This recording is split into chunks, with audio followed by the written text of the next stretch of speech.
I don't know about y'all, but I think that it is high time in the state of Texas to stop giving leniencies to those who would harm the most innocent. And I think it's time to talk about it.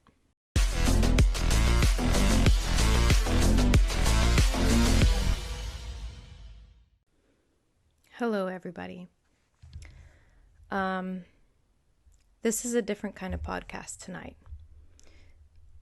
This is different because I don't have a teleprompter in front of me. I don't have my script already written up for me. This is just me talking to the camera, talking straight to Texans tonight. And if anyone else is listening, I hope that this maybe this goes national. Who knows? But this is me being very raw and straightforward to you in the state of Texas, and this is me fighting for something that is incredibly important to me. And tonight, I am going to share a little bit of my story, which I think a lot of you already know because of everything that's happened with the Harry J. Sisson debacle. So I think a lot of you already know about my story, but I'm going to share a little bit more tonight. And I keep saying tonight because I am unable to sleep tonight. And I have been debating when I'm going to share this with all of you. This is the 5th episode of my podcast. And it's definitely going to be straight from the heart tonight. So I hope you'll give me a little bit of your time. So I am a precinct chair for my precinct 30 in the state of Texas in Smith County. I'm also a delegate, and I plan on seeing what I want to do all the way to the end. And I hope you're with me. I hope I get your support. I hope that legislators and activists alike hear what I'm about to say.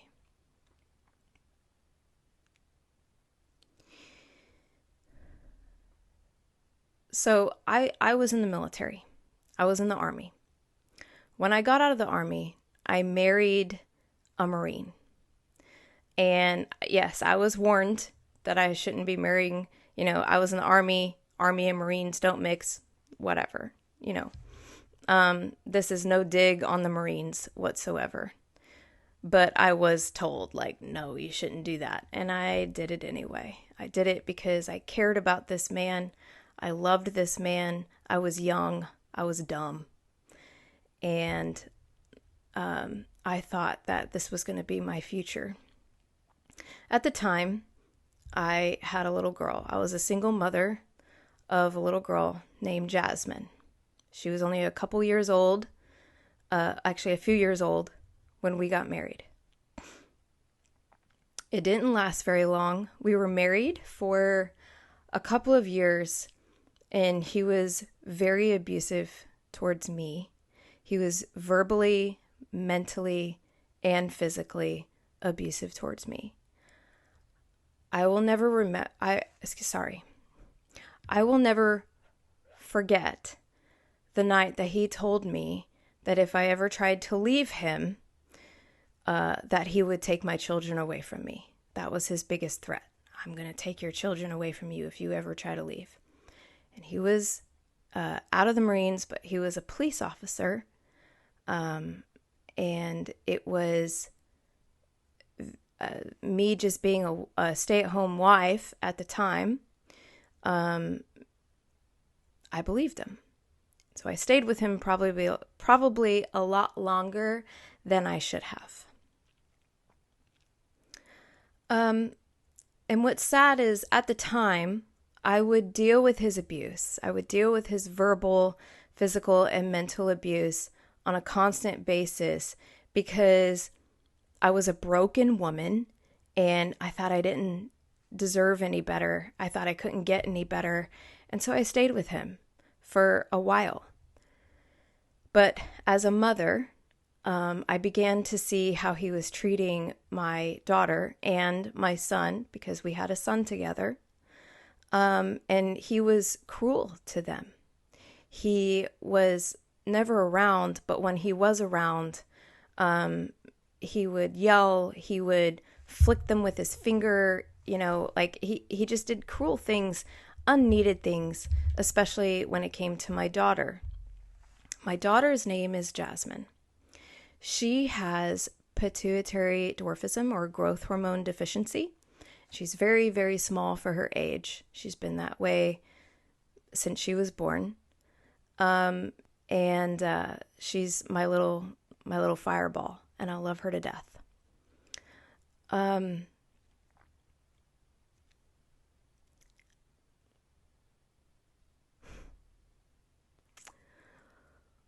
We got divorced in 2012,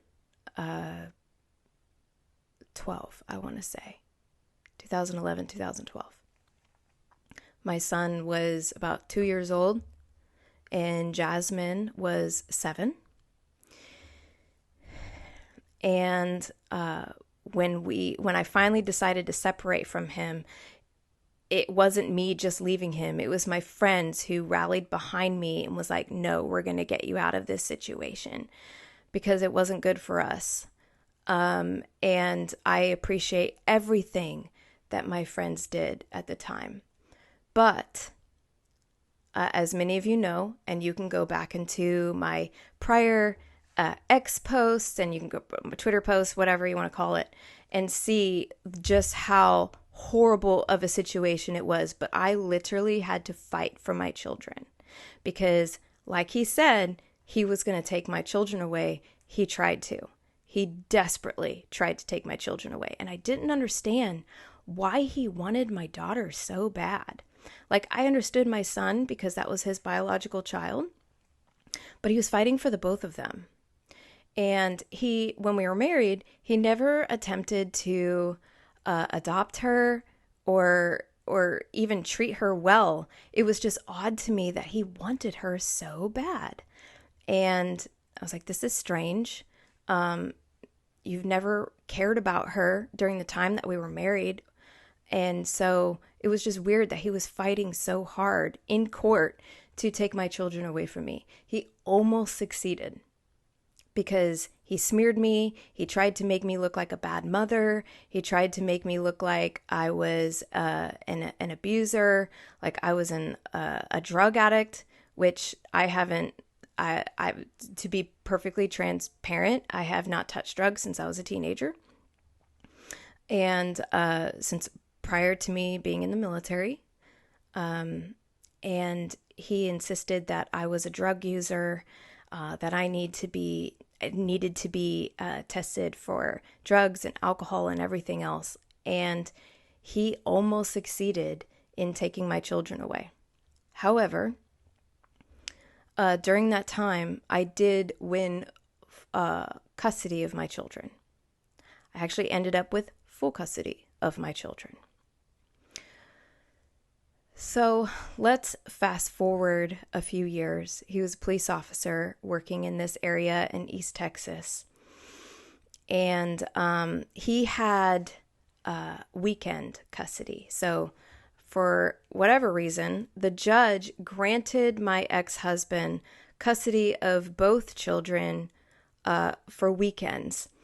And even though Jasmine was not his biological child, she was included in that custody agreement, which I ended up agreeing to because it was the only way. It was literally the only way I could get custody of my kids. That's what I was told in a back room with a whole bunch of attorneys telling me, if you don't accept this, then you're going to lose your kids.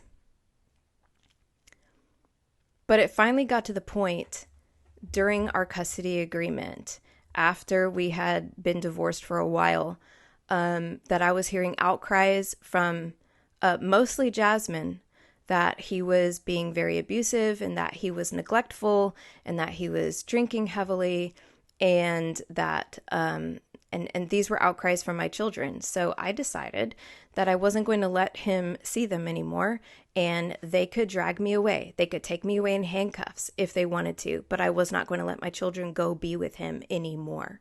I knew who he was. I knew what kind of person he was. I didn't care that he was a police officer. I didn't care that if he was prior Marine.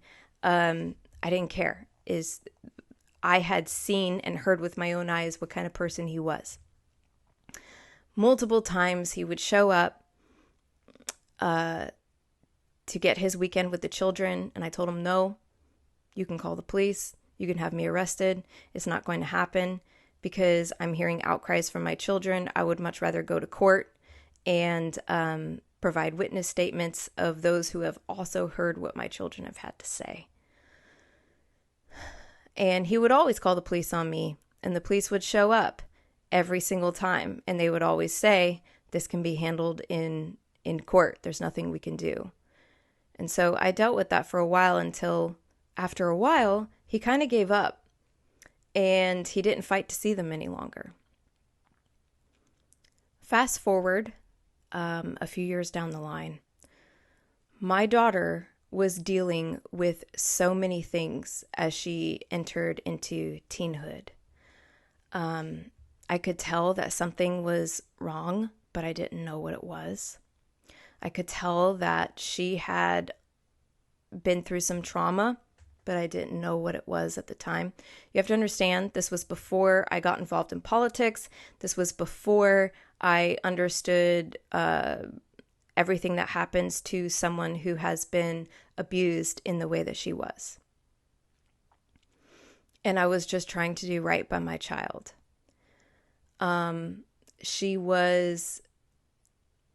She had issues with wanting to speak with strangers online, wanting to meet up with people she had never met before. I had to remove her phone from her. I eventually had to remove the internet because she was going onto sites that were unsafe for her. She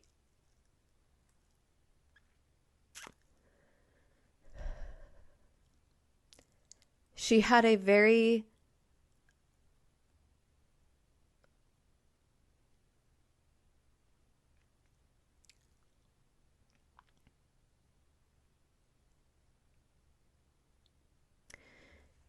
Jasmine longed for male attention, and she was looking for it in all the wrong places.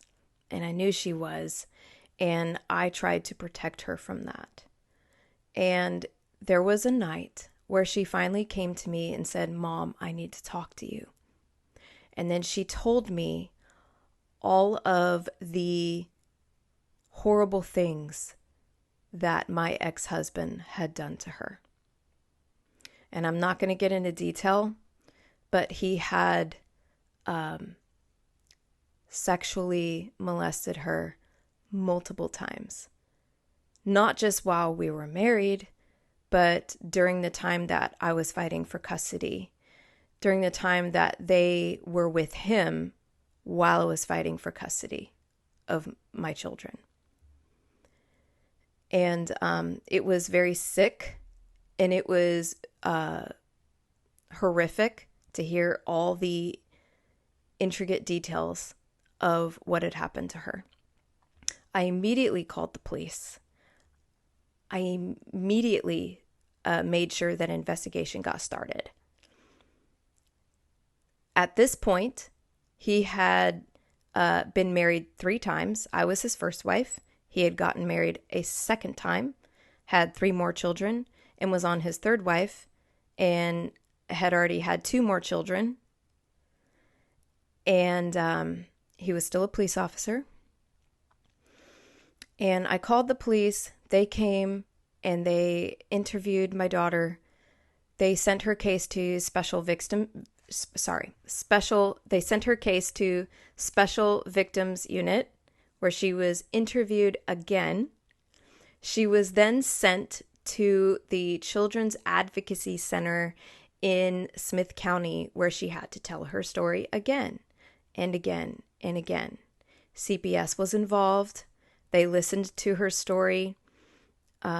She had an ad litem that was assigned to her who listened to her story. She had to tell that story over and over and over again.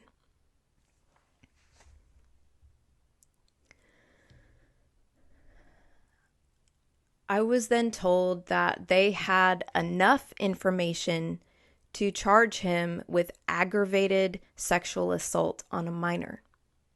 When I was told by the special victims investigator that they had enough evidence, I was told that they were going to seek arrest. And then I found out not long after that that he had fled to Mexico and that they were searching for him. We didn't know where he was, but he remained missing. I think it was for over 6 months that he was missing, that they were searching for him. And the crazy thing is that finally, I believe it was, like I said, a little over 6 months later, ICE picked him up because he attempted to take an Uber to a bar in Mexico. And then he was transferred to a jail locally here. And then proceeds started from there. We were told, myself and my daughter were both told, that he was pleading not guilty. He insisted that he was innocent and that he had chosen a trial by jury. And we were told that she was going to be given all the time in the world to prepare, and that they had all the time in the world. The prosecutor told me that she had all the time in the world to prepare for this trial. And we patiently waited. It was very stressful. My daughter, during that time, was in counseling. I placed her into therapy because this had truly affected her mind in a way where she was seeking attention where she shouldn't be seeking attention from. She had addictions, unfortunately, to pornography, and was speaking to men online in ways that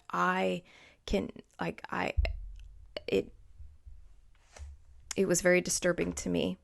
And so she had to be in therapy. She had to be in counseling. This had truly altered her brain in a way that she needed help.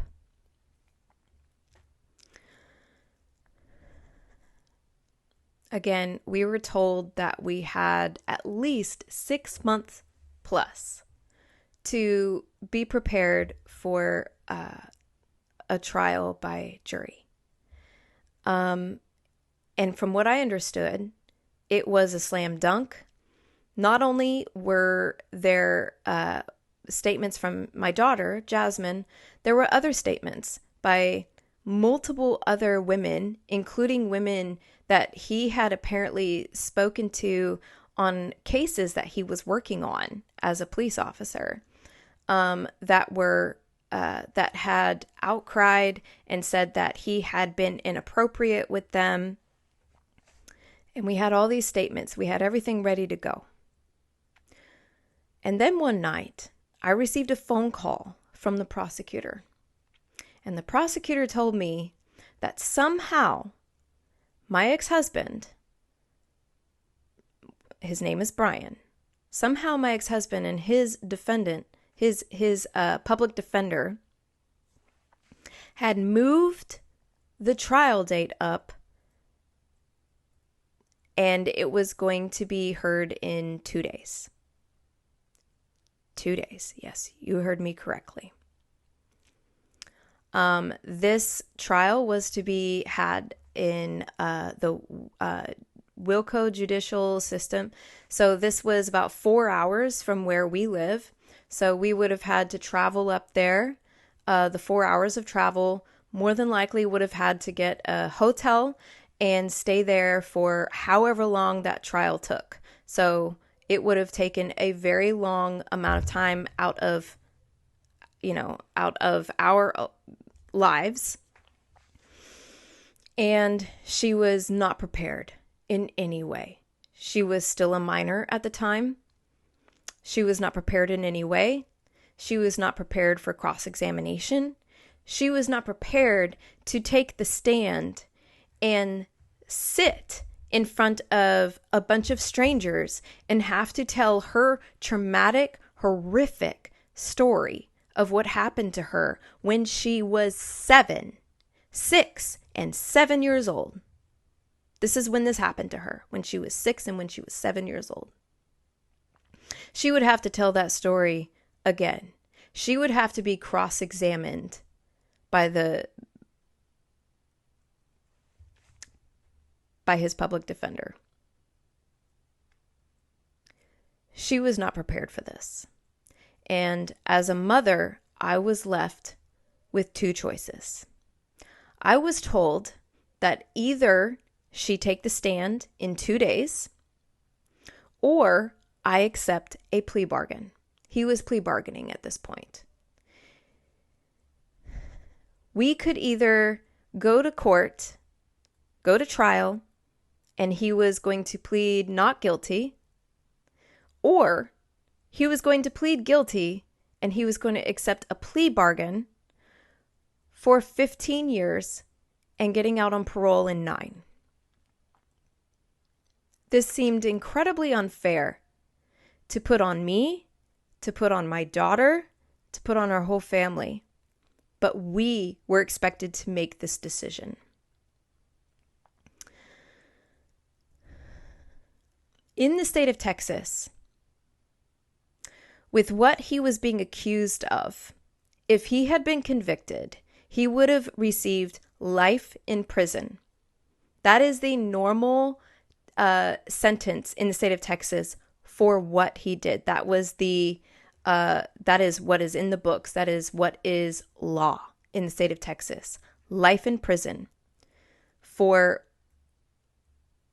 They had him for 2 counts of aggravated sexual assault on my daughter. I spoke with my daughter. She was traumatized by this idea. She was scared. And I asked her, I was like, this isn't fair to put on you, but I'm not going to make this decision without you. So what do you want to do? And she said, I think we should accept the plea bargain. She did not want to take the stand, and I don't blame her at all. I don't blame her for that. I wouldn't want to either.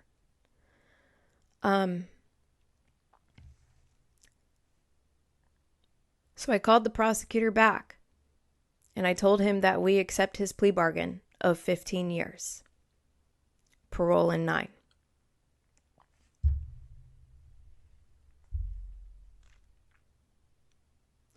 My ex-husband is a pedophile. Period. There is absolutely no reason that my daughter should have to deal with the trauma of what he put on her for longer than his sentence is going to be. None. My daughter is going to have to live with what he did to her for the rest of her life. She remembers it down to the very last detail. She told me everything that he did to her. And she's never going to forget it. And now she struggles. She struggles with insecurity. She struggles with not being good enough. She struggles with addictions to porn. She struggles with understanding her value. She struggles with knowing who she is. She struggles with life. Period. And watching what my daughter has gone through and not understanding what happened to her for so long is one of the most horrific things that a parent and a mother can ever imagine. My daughter did not deserve what happened to her. Not in any sense of the word. No child deserves what happened to her. And the fact that he gets out in less than a decade to live his life like a normal person in this world, and more than likely will continue to do what he's doing, because the studies show there is no rehabilitation for pedophiles. This is not okay in the state of Texas. This is not okay in our country. This is not okay anywhere. Therefore, I am now, like I said, precinct chair. I am a state delegate. And I decided to put forward a resolution. And this is where I'm going to need your help. My daughter is now an adult. She is in full support of this. I've already talked to her about this. And she said, "Mom, I'm so proud of you for what you're doing." And she stands behind this 100%. But I have put forward a resolution to remove the ability to plea bargain for child sex offenders. If he had not had the ability to plea bargain, that trial date would not have been moved up the way it was. We could have proceeded. My daughter could have been fully prepared for what she had to do. And she was prepared. She was prepared to do it. She, in her mind, she was ready. She just needed to be prepared by everyone around her. She needed the full support by everyone around her. She needed to be educated on what was going to happen that day. She needed that ability to be strengthened, to go through therapy, to go through counseling. She needed the ability to go through those things and be prepared on the day that she took that stand and she spoke against her abuser. And she was robbed of that. She was robbed of that because this man knew that he was guilty. And he knew that he was going to get life in prison if it went to court. Which is why he took a plea bargain. We need to remove this.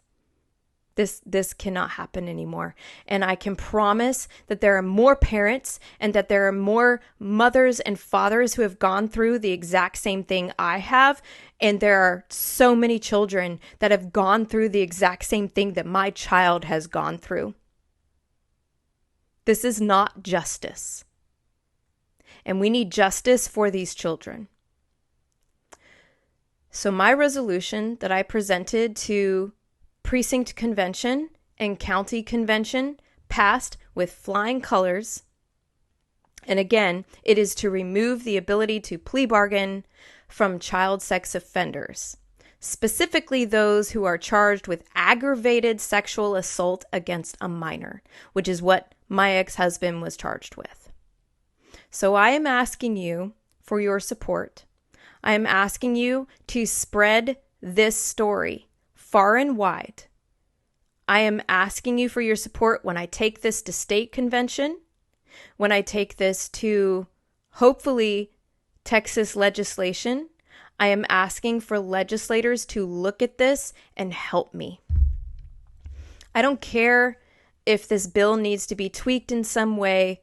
More than likely, I'm going to need a legislator who is very versed in the law, that understands law, that will know how to write this so that what happened to us doesn't happen to anybody else ever again. So that's all this podcast is about. I'm asking for your support. I'm asking that you share this. I'm asking that if you are a parent who has had this happen to you, please contact me. My email is sarah@txfreedomcoalition.com. My X account, formerly known as Twitter, is Sarah is Censored. And please share your stories with me. Please help me fight this. Please help me take this to Austin and get this done. I don't know what's going to happen in the future with my ex-husband, but I do know that we can do something to make sure that this doesn't happen to anybody else. We were put into a position where we had to make a decision that was incredibly unfair. And it doesn't need to happen to another parent. I thank you for your time. Please comment below. I love you all. I'm sorry that this podcast took a while for me to get out. This is very difficult to speak about. And if you have any questions, I am an open book. I love y'all. Good night.